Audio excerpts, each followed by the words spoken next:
Silver Spring Saint Thomas ഇടവകയിൽ family and youth conference campaign ആരംഭിച്ചു.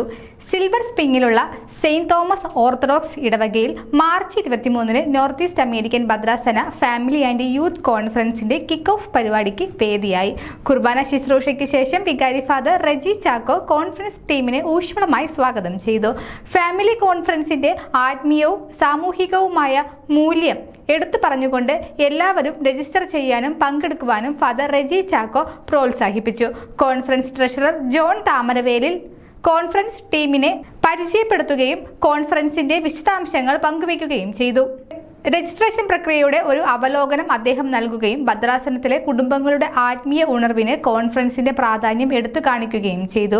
Assistant treasurer Liz Pothan കോൺഫറൻസിന്റെ വേദി, തീയതി, മുഖ്യ ചിന്താ വിഷയം എന്നിവയെക്കുറിച്ചുള്ള പ്രധാന വിവരങ്ങൾ പങ്കുവച്ചു. സമ്മേളനത്തിൽ സെക്ഷനുകളും ചർച്ചകളും നയിക്കുന്ന വിശിഷ്ട പ്രഭാഷകരെ ലിസ് പരിചയപ്പെടുത്തി. മുൻ ഭദ്രാസന കൗൺസിൽ അംഗം അജിത് വാടശ്ശേരിൽ കോൺഫറൻസിനെ പിന്തുണയ്ക്കാൻ ആഗ്രഹിക്കുന്ന വ്യക്തികൾക്കും ബിസിനസ്സുകൾക്കും ലഭ്യമായ വിവിധ സ്പോൺസർഷിപ്പ് അവസരങ്ങളെക്കുറിച്ച് വിശദീകരിച്ചു. Today's headlines brought to you by Malabar Gold and Diamond.